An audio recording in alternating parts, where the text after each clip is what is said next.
जय जिनेन्द्र।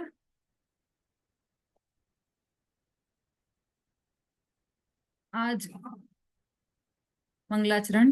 नमो अरिहंताणम, नमो सिद्धाणम, नमो आयरियाणम, नमो उपाध्यायाणम, नमो लोये सवसाहुणम।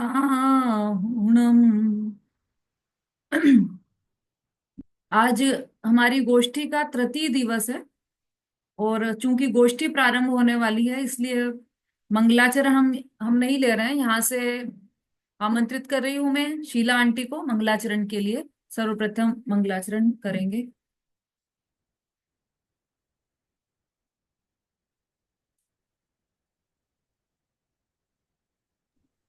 हाँ। अपने स्वरूप समझे बिना मंगलाचरण प्रारंभ नहीं होता, इसलिए हम अपना स्वरूप ही बोलेंगे। रे जीव तू अपना स्वरूप देख तो जरा, प्रज्ञान सुख बीर का भंडार है भरा। नहीं जन्मता मरता नहीं, शाश्वत प्रभु कहा, उत्पाद वह होते हुए भी दो वही रहा। पर से नहीं लेता नहीं देता तनिक पर को, निरपेक्ष है पर से स्वयं में पूर्णैया। करता नहीं भोगता नहीं, स्वामी नहीं पर का, अत्यंत भाव रूप से गायकी प्रभु सदा। पर को नहीं मेरी कभी मुझको नहीं पर की, जरूरत पड़े सब परम स्वतंत्र। पर दृष्टि झूठी छोड़ कर दृष्टि तू करे, निज में ही मग्न होए तो आनंदो महा। बस मुक्ति मार्ग है यही निर्दृष्टि अनुभवन, निज में ही हो लीनता से पद स्वयं लहा। आत्मन कहूँ महिमा कहाँ तक आत्म भाव की, जिससे बने परमात्मा शुद्धात्म है का। रे जीव तू अपना स्वरूप देख तो जरा, प्रज्ञान सुख वीर का भंडार है भरा। अपने स्वरूप को जितने देख लेंगे उसी दिन सही मंगलाचरण का प्रारंभ होगा। सही बात है। मंगल आचरण भी तब से ही प्रारंभ होगा। मंगल सही श्रद्धा, है। मंगल ज्ञान और मंगल आचरण तभी से प्रारंभ हो जाएगा। और उसके पहले तो जितना भी कार्य चल रहा है वो सब अमंगल है। बहुत ही सुंदर मंगलाचरण अभी हमने सुना। और अब हमारी गोष्ठी हम प्रारंभ करते हैं। कल जो हमारा अधूरा छूट गया था, मनुष्य कितने प्रकार के हैं, तो मनुष्य दो प्रकार के होते हैं, आर्य मनुष्य और म्लेच्छ मनुष्य। तो आर्य मनुष्य की चर्चा कल हमने सुनी थी। आगे की चर्चा सुनाने आ रही हैं मनीजी जैन। जय जिनेन्द्र दीदी, सभी को जय जिनेन्द्र। हम्म। कल गोष्ठी में हमारा नंबर लिया गया था, उसमें आर्य मनुष्य की चर्चा और म्लेच्छ मनुष्यों की चर्चा के बारे में बोला था, लेकिन म्लेच्छ मनुष्यों की चर्चा रह गई थी, तो आज हम बताने जा रहे हैं। म्लेच्छ मनुष्य दो प्रकार के होते हैं। पहला कर्म भूमिज और दूसरा अंतर्दीप। 5 भारत के 5 खंड, 5 ऐरावत के 5 खंड और विदेश क्षेत्र के 800 खंड। इस प्रकार से 850 विदेश क्षेत्र के वो मलय क्षेत्र होते हैं। 850 उसमें उत्पन्न हुए मनुष्य कर्म भूमिज मनुष्य हैं। 20 लवण समुद्र में 48 द्वीप तथा कालोदरी समुद्र में 48 द्वीप, दोनों मिलकर के 96 द्वीपों में कुभोग भूमिया मनुष्य हैं। उन्हें अंतर्दीपज मनुष्य मलेच्छ कहते हैं। अंतर्दीपज म्लेच्छ मनुष्य के चेहरे विचित्र प्रकार के होते हैं। उन मनुष्यों के शरीर और उनके ऊपर हाथी, रीछ, मछली इत्यादि का सिर, लंबे कान, एक पैर, पूंछ इत्यादि होते हैं। उनकी आयु एक पल की होती है और वृक्षों के फल, मिट्टी इत्यादि उनका भोजन है। ये मलेच्छ खंड का स्वरूप है। दीदी आर्य खंड का दोबारा से बोलें क्या? नहीं नहीं, बस ठीक है। हाँ, बस इतना ही। जय जिनेन्द्र। जय जिनेन्द्र, बहुत अच्छा। आर्यखंड और आर्य मनुष्य और म्लेच्छ मनुष्य, ये दोनों की चर्चा हमने की कल। आर्य मनुष्य भी दो प्रकार के बताए थे, रिद्धि प्राप्त आर्य और अनरिद्धि प्राप्त आर्य। वृद्धि प्राप्त आर्य में के भी अलग अलग भेद थे, तो वो कल हमने सुने थे। आ, हाँ, इसके संबंध में किसी को कोई प्रश्न पूछना हो तो पूछ सकते हैं।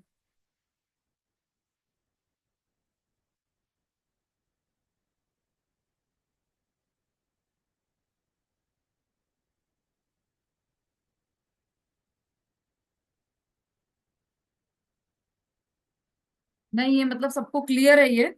तो अब आगे के विषय का वर्णन करने के लिए आ रही हैं, कर्म भूमियां कैसी होती हैं, ये बताने आ रही हैं अनीता जी दोसा।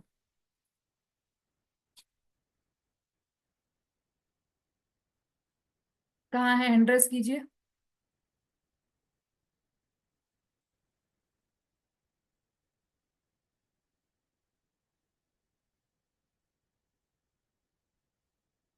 हाँ अनीता जी, अनम्यूट कीजिए अपना। हो गया। हो गया अनम्यूट, प्रारंभ कीजिए। क्या कर दिया? सूत्र जय जिनेन्द्र नंबर दीदी, 37 के आधार से, हाँ बोलिए। जय जिनेन्द्र, सभी को जय जिनेन्द्र। मोक्ष मार्गस्य नेतारं भेतारं कर्म भूव्रतां ज्ञातारं विश्वतत्त्वानां वन्दे तद्गुणलब्धे। मैं अब कर्म भूमि तृतीय अध्याय के कर्म भूमि और भोग भूमि के बारे में थोड़ा सा बता रही हूँ। अगर उसमें कोई गलती हो तो मुझे क्षमा करें। जय भरत भरत ऐरावत विदेहा कर्म भूयत्र देव कुरुत्र कुरुत्व कुरुभ्य मना, मतलब 5 मेरु संबंधी, 5 भरत संबंधी, 5 ऐराव संबंधी, देव कुरु उत्तर कुरु, इन ये दोनों छोड़ विधेय 5 विधेय इस प्रकार से 2.5 द्वीप में कुछ कुल 15 कर्म भूमियां हैं। 15 कर्म भूमियां हैं और 30 भोग भूमियां हैं। यहाँ 80 मसी कृषि वाणिज्य विद्या शिल्प इन 6 कर्म प्रवृत्तियों को उसे कर्म भूमि कहते हैं। विधेय में एक मेरु संबंधी 32 भेद है, उसमें 5 विधेय है, उसके 32 इंटू 5 160 क्षेत्र, 5 विधेय के और 5 भरत के और 5 ऐरावत के, ये सब मिलकर के कुल 15 कर्म भूमियां और 170 क्षेत्र हैं।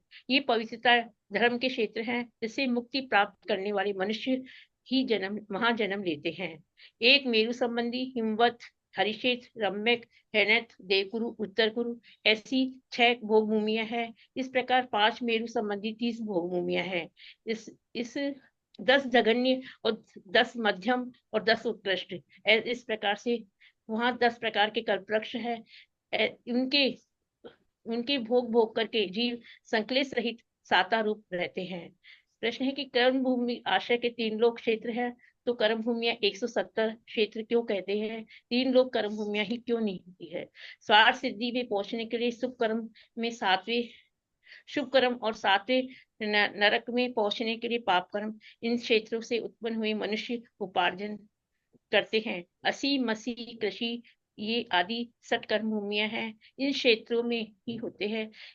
इसमें देव पूजा, गुरु उपासना, स्वाध्याय, संयम, तप, दान 6 प्रकार के शुभ है। इसमें इस प्रशस्त कर्म में इन क्षेत्रों में उत्पन्न हुए मनुष्य करते हैं, इसलिए इन क्षेत्रों को कर्म भूमि कहते हैं। कर्म भूमि देवकुरु उत्तर कुरु के सिवाय भरत ऐरावत विधेय में ये सब कर्मों में है। अब डिटेल में बता रही हूँ। कर्म 5 भरत, 5 ऐरावत और 5 विधेय, ये 15 है। और 30 भोग भूमियां हैं। उसमें जघन्य भोग भूमि हिम्मत हरण 2 इंटू 5 10, और मध्यम भोग भूमि हरि रम्यक 2 इंटू 5 10, और उत्कृष्ट भोग भूमि देवकुरु उत्तर कुरु 2 इंटू 5 10। कुल मिलाकर 30 भोग भूमियां हैं। कर्म भूमि में कर्म भूमि हम लोग रहते हैं, वहाँ कार्य करते हैं, असी मसी कृषि, और भोग भूमि में कल्पवृक्ष के द्वारा हमें भोग मिलता है। से उसे भोग भूमि कहते हैं। जी। ठीक है, विषय कर्म भूमि ही था आपका। भोग भूमि पर तो चर्चा हो चुकी है पहले। चलिए, बहुत अच्छा। नहीं तो कोई प्रश्न है किसी का? दो।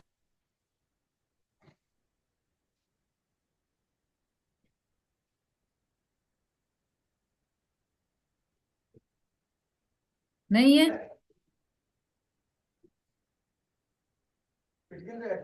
नहीं नहीं, सही है। चलिए, मैं ही एक प्रश्न पूछ लेती हूँ। जैसे ये भारत क्षेत्र एक कर्म भूमि है जिसमें हम रहते हैं, ऐसी क्या और कोई है क्या जगह भारत क्षेत्र जैसी, हमारे जहां हम रहते हैं, ऐसी जगह और भी कहीं है क्या, अनीता जी? और कहीं भी नहीं है, एरावत क्षेत्र विदेश क्षेत्र के अलावा कहीं नहीं है। विदेश क्षेत्र में है। हम्म। हाँ, तो सेम ऐसी जगह तो एरावत क्षेत्र में है। ठीक है, सही उत्तर है आपका।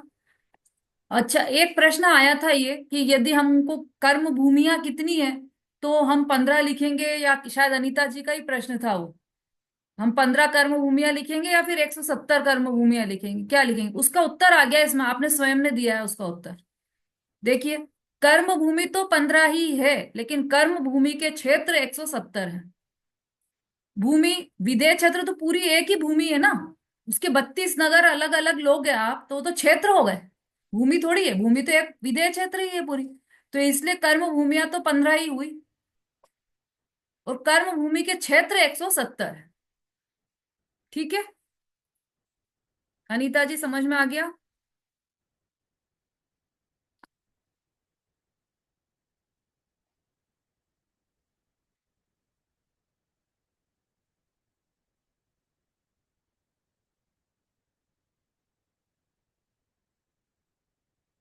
चलिए, कोई बात नहीं। हाँ जी, अब हमारा अगला विषय कर्म भूमि का वर्णन भी हमने देख लिया।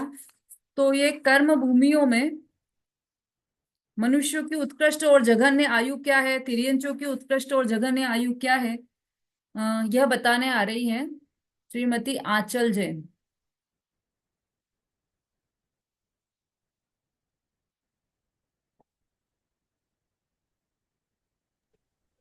जय जिनेन्द्र दीदी। हम्म। दीदी, जैसे क्वेश्चन आएगा कर्म भूमियां कितनी हैं, तो अपन 15 लिखेंगे, और कर्म भूमियों के क्षेत्र कितने हैं, तो फिर अपन 100 ऐसे लिखेंगे, मैंने फिर उसके हिसाब से लिखेंगे। हाँ, 170 लिखेंगे, ठीक है, ऐसा ही है। हाँ जी, है क्या? क्या नाम है, आंचल जी, इंदौर? हो तो जल्दी से हैंड रेस कीजिए।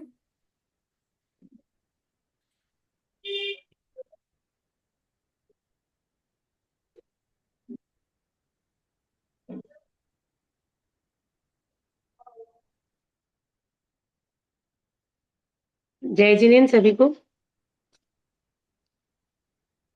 आचार्य उमा स्वामी द्वारा रचित तत्व सूत्र के अध्याय 3 पर चल रही भव्य गोष्ठी में अब अंतिम पड़ाव पर है। अधोलोक और मध्यलोक का वर्णन लगभग पूर्ण हो चुका है। मात्र मनुष्य और तिर्यंचों की उत्कृष्ट और जघन्य आयु की स्थिति का प्रकरण 6 है। वही आज का मेरा विषय है। सूत्र नंबर 38 और 39। सूत्र: नृ स्थिति परावरे त्रिपल्योपमांत्र मुहूर्ते। मनुष्यों की उत्कृष्ट स्थिति 3 पल्य और जघन्य अंतर मुहूर्त होती है। सर्वप्रथम हम पल्य और अंतर मुहूर्त को शॉर्ट में समझते हैं। पल्य 3 प्रकार का होता है: व्यवहार पल, उद्धार पल और अद्धा पल। डिटेलिंग में तो बताया था कि एयोक्योजन गहरा गड्ढा खोदते हैं और उसमें 1 से 7 दिन के भोग भूमि के मेढ़े के बाल भरते हैं, और उसको 100 वर्ष में एक बाल निकालते हैं। तो जब वह पूरा खाली हो जाता है तो उसको व्यवहार पल्य कहते हैं। और व्यवहार पल्य से ही ये तीनों ही सार्थक नाम है।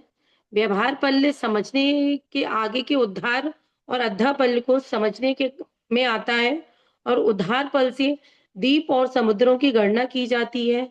अद्धा पल्य से कर्म, आयु, भव, काय की स्थिति की गणना की जाती है। अंतर मुहूर्त: एक श्वास के 18वें भाग को अंतर मुहूर्त कहती हैं। या फिर ये भी कह सकते हैं कि 1 सेकंड का 24वां भाग, यानी कि 1/24वां भाग अंतर मुहूर्त कहलाता है।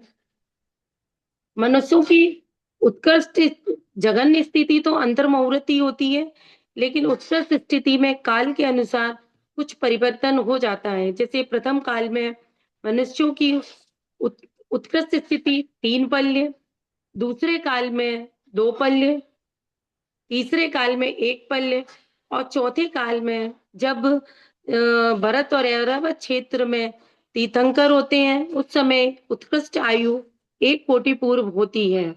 और पंचम काल जिसमें हम रह रहे हैं, जिसमें अभी हम रह रहे हैं, उसमें उत्कृष्ट आयु 120 वर्ष है। और छठम काल की उत्कृष्ट आयु 20 वर्ष है। पंचम काल की 120 वर्ष है और छठम काल की 20 वर्ष है। इसको इस तरह से भी समझ सकते हैं, जैसे 1 पूर्व इक्वल टू 84,000 पूर्वांग और 1 पूर्वांग इज इक्वल टू 84,000 वर्ष, यानी कि 1 पूर्व में 70,56,000 वर्ष होते हैं। ये तो हो गई मनुष्यों की उत्कृष्ट स्थिति। अब है त्रियंचों की उत्कृष्ट स्थिति।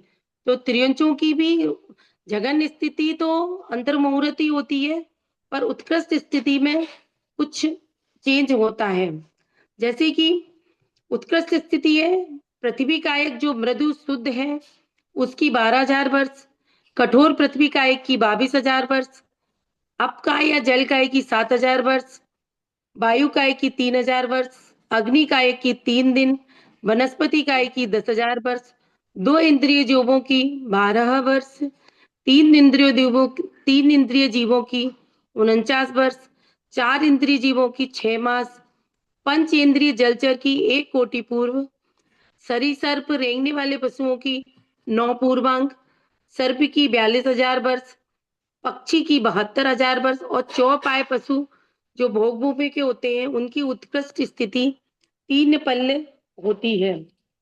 यह स्थिति, इसमें भी एक, ये अभी तक जो हम बात कर रहे हैं यह अपनी मनुष्य और तिर्यंचों की भव स्थिति है। भव स्थिति मतलब होता है एक पर्याय में रहने का काल। मतलब जैसे मनुष्य या तिर्यंच ने एक जन्म धारण किया और उसमें अपनी स्थिति पूर्ण करके मरण को प्राप्त करके दूसरी जगह जन्म लिया। एक होती है काय स्थिति। काय स्थिति में जघन्य में तो कोई अंतर नहीं आता है, क्योंकि जघन्य स्थिति तो अंतर मुहूर्त ही रहेगी। लेकिन जो उत्कृष्ट स्थिति है उसमें कुछ चेंज आता है। मतलब जैसे काय स्थिति अपन उसको कह सकते हैं, जैसे एक मनुष्य ने जन्म लिया, फिर उसने मरण करके फिर मनुष्य गति प्राप्त करी, तो वह अधिक से अधिक पूर्व कोटि पृथकत्व, पृथकत्व मीन्स होता है बहुत अधिक, यानी कि लगभग 49 भाव तक लगातार जीव मनुष्य भाव धारण कर सकता है। और अगर उसकी उत्कृष्ट स्थिति माने तो 47 पूर्व कोटि प्लस 3 पल्य प्लस अंतर मुहूर्त होती है। उसी प्रकार त्रियंचों में बहुत भेद होने के कारण काय स्थिति के कई तरह की गणनाएं बताई गई हैं।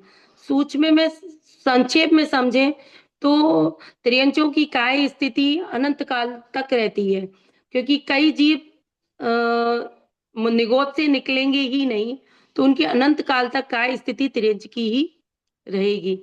इस प्रकार मनुष्यों और त्रियंचों की उत्कृष्ट और जघन्य स्थिति का वर्णन है संक्षेप में। जय जिनेन्द्र। बहुत अच्छा आंचल जी, बहुत बढ़िया, बहुत सूक्ष्म इन्होंने चिंतन करके और फिर यहाँ पर वर्णन किया है।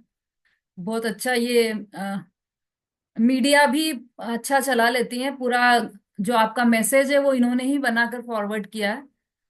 बहुत अच्छी तरह से उसे बनाया है। बहुत बढ़िया। आंचल जी ने बाद में तैयारी की है, पहले समता जी का था बोलने का, फिर बाद में आंचल जी ने वो लिया है। बहुत अच्छा। इसमें उससे गांगुल वगैरह की भी एक चर्चा थी, तो वो तो नहीं लिए आपने यहाँ पर अंतर मुहूर्त और सागर की जो चर्चा की है वह ठीक है। अब हमारे बीच में राजीव भैया हैं, जिन्होंने प्रश्न पत्र बनाकर आपको भेजा था, तो उसका रिजल्ट भी वो सुनाने वाले हैं, और आपको कोई प्रश्न हो तो वो भी आप पूछ सकते हैं। मैं राजीव भैया को अनम्यूट कर रही हूँ। हाँ जी, राजीव भैया।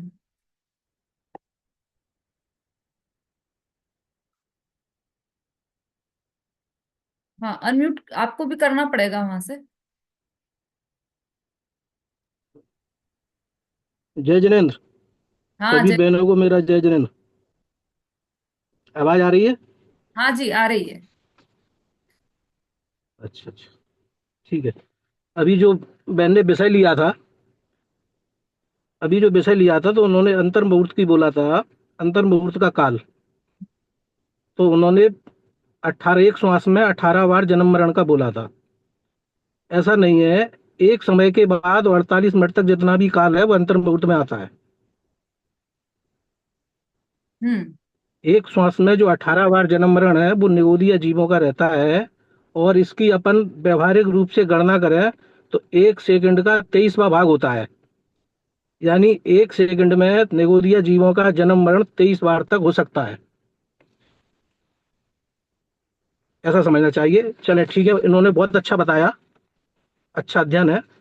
और 49 बार का जो लगातार आता है, ये विकास छाबड़ा जी का लेख है। यदि कोई चाहे तो मेरे से जानकारी ले सकता है। इसमें 23 बार लगातार मनुष्य वध का, फिर एक बार आपका वहाँ का भोग भूमि का, फिर 24 बार फिर लगातार, फिर एक बार आपका उसका आता है जिसमें अंतर मुहूर्त में मृत्यु का होता है।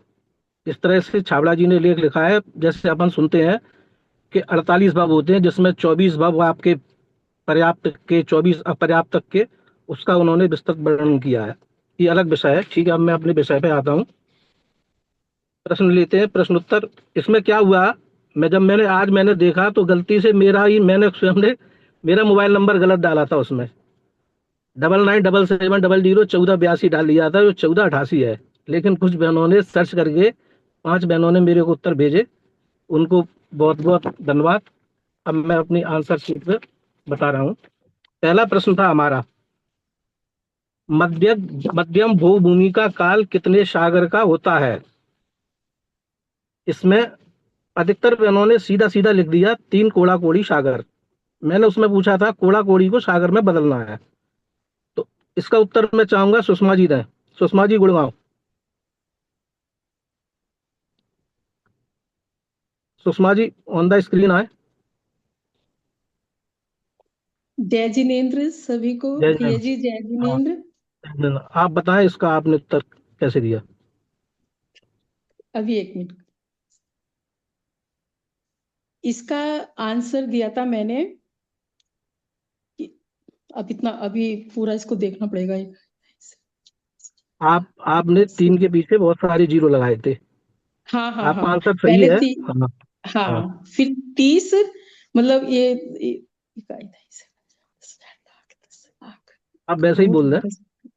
हाँ, मैंने ऐसे बोला 30, फिर 2 जीरो, फिर 2 जीरो, फिर 2, फिर 2, फिर 2, फिर 3।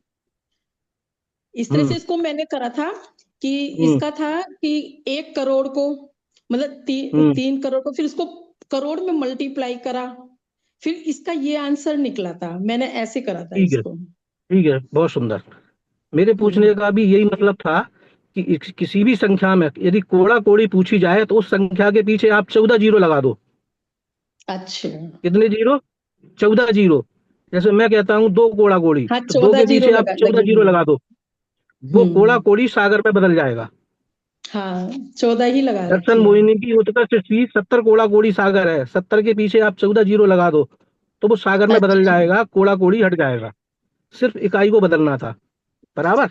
हम्म। चलिएगा, दूसरा प्रश्न। विदेश क्षेत्र में कितने बच्छार पर्वत और कितनी विभंगा नदी है।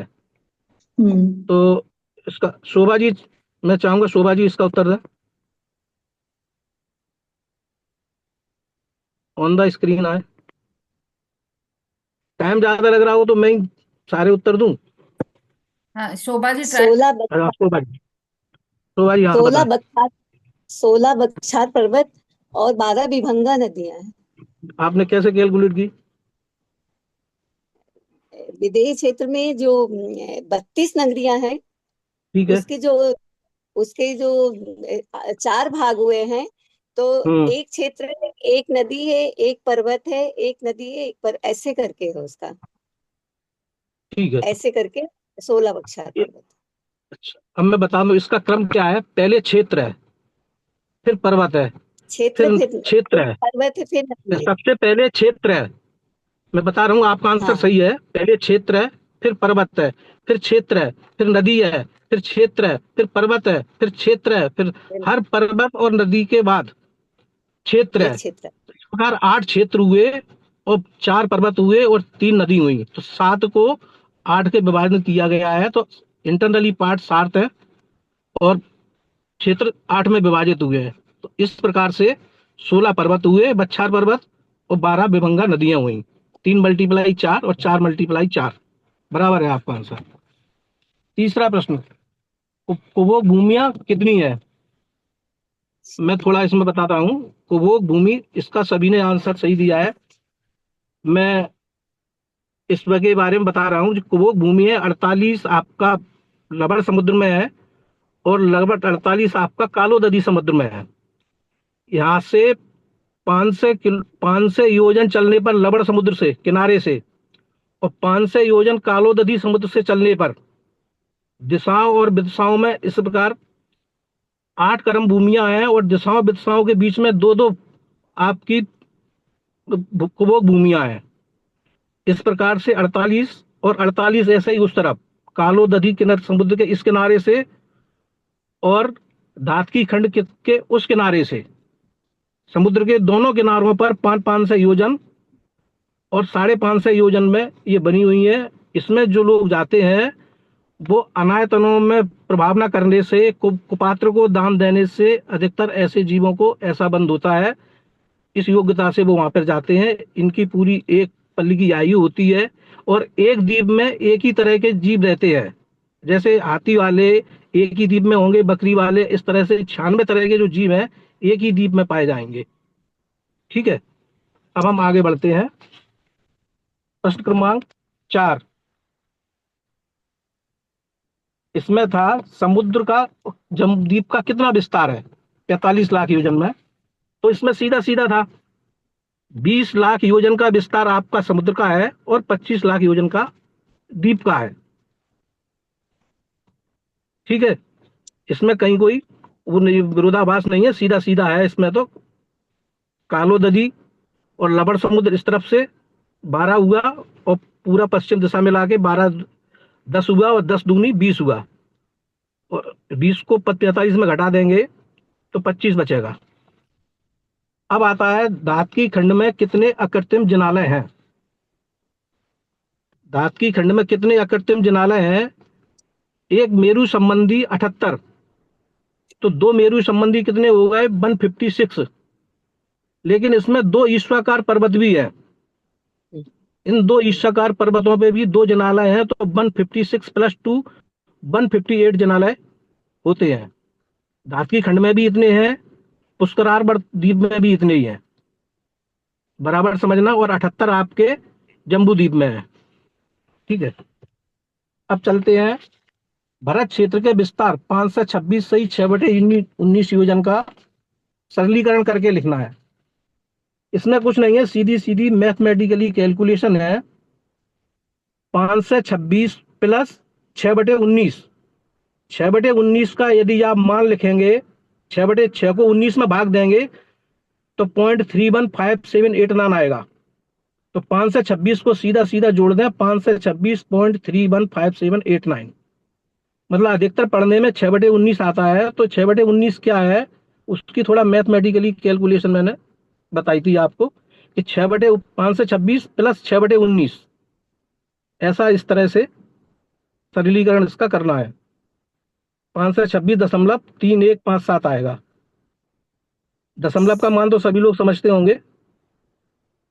जैसे ₹2.5 को 2.5 कहते हैं, 2.25 को 2.25 कहते हैं, ऐसे ही ये 5 से 26.315789 है। अब जम्बू द्वीप के ऐरावत क्षेत्र में कितने पर्वत है? जम्बू द्वीप के ऐरावत क्षेत्र में सिर्फ 2 पर्वत है। दसवांचल पर्वत और विजयार्थ पर्वत। बराबर। भरत क्षेत्र में और ऐरावत क्षेत्र में दो दो पर्वत है। अब आते हैं अपन, ढाई द्वीप में कुल कितने आरखंड और कितने मलेच्छ खंड हैं? 1 से 70 आरखंड है और 1 से 70 और 8 से 50 मलेच्छ खंड है। एक आरखंड के पीछे 5 मलेच्छ खंड होते हैं, 5 गुना होता है। सभी क्षेत्रों का विभाजन इसी प्रकार से होता है, विजयार्थ से और नदियों के हिसाब से 6 भागों में विभाजित होता है, जिसमें एक आरखंड होता है और 5 मलेच्छ खंड होते हैं। मलेच्छों के जो जीव होते हैं वो मनुष्य जैसे ही होते हैं, कर्म भूमज मलेच्छ। अंतर्दीपी मलेच्छों के मनुष्य अलग प्रकार के होते हैं, ये अपने जैसे ही आयु अफगाना के समान होते हैं, इस बात का भी ध्यान रखें। अब आते हैं, जम्बू द्वीप में कुल कितने पर्वत है? जम्बू द्वीप में कुल कितने पर्वत है? नमता जी हैं? नमता जी बताएं इसका।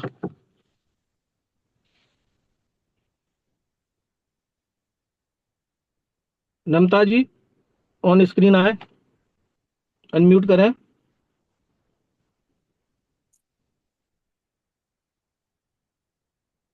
नमिता जी। नमिता जी अनम्यूट कीजिए। 311 पर्वत है। कैसे है? आपका सही है आंसर, बताएंगे थोड़ा? वो सारे मैंने कैलकुलेट किए थे, सारे पर्वत लगाए थे, वृक्ष ईश्वाकार पर्वत अच्छा और अच्छा, सारे टोटल चलो लगा चल के चल विंध्य चलो क्षेत्र मैं के, और बता वो चलो मैं बताता हूँ। हालांकि मेरे पास कोई ग्रंथ नहीं है। 2 से कांचनगिरी, कोई लिखना चाहे तो लिखे। 2 से कांचनगिरी है, 100 सीता नदी पे और 100 सीता दो नदी पे। 34 आपके ब्रसवांचल है, 34 आपके विजयार्थ पर्वत है, 16 बच्छार पर्वत है, 8 दिग्गज पर्वत है। जो सीतो सीता नदी मिलती है, कर लेती है उसके दोनों किनारों पर जो सर्किल बना हुआ है, जो पूरब से आपकी, जो उत्तर से निकली वो पश्चिम दिशा, और दक्षिण से निकली जो पूरब दिशा की वो टर्न ले रही है, उसके दिग्गज पर्वत दो दो दोनों तरफ बने हुए हैं। 4 नाभिगिरी है, 4 यमकगिरी है, 1 सुमेरु पर्वत है। हो गए? एक सुबेरू। हो गए अच्छा 3 से 11?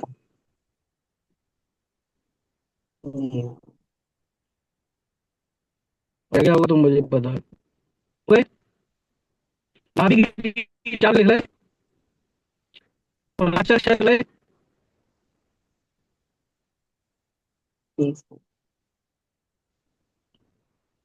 राक्षस 6 हो गए, नाभिगिरी 4 हो गए, यमकगिरी 4 हो गए, दिग्गज 8, कांचनगिरी 8, दसवांचल 34, पिज्जार 34, बच्छा 16, एक सुमेरु। 3 से 11 हो 16। गए। अच्छा, ये अब आगे का प्रश्न, महापुरुष कितने होते हैं? इसमें थोड़ा सा कंफ्यूजन रहा है। महापुरुष और सलाहका पुरुषों में फर्क होता है। महापुरुष 169 होते हैं। सलाहका पुरुषों के अलावा 24 तीर्थंकर के पिता, 24 तीर्थंकर की माता, 24 कामदेव, 9 नारद, 11 रुद्र और 14 कुलकर। एक से आगे हो गए, और इस तरह से 169 होते हैं। दोबारा मैं बोल रहा हूँ, लिखना चाहे वो लिख लें। 24 तीर्थंकर के पिता, 24 तीर्थंकर की माता, 24 माता कामदेव, कामदेव, 24 कामदेव, 14 कुलकर, 9 नारद, 11 रुद्र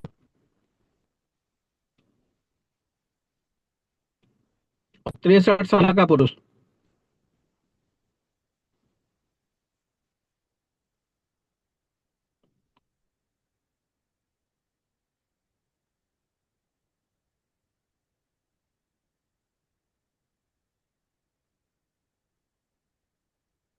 ठीक है, आगे बढ़ते।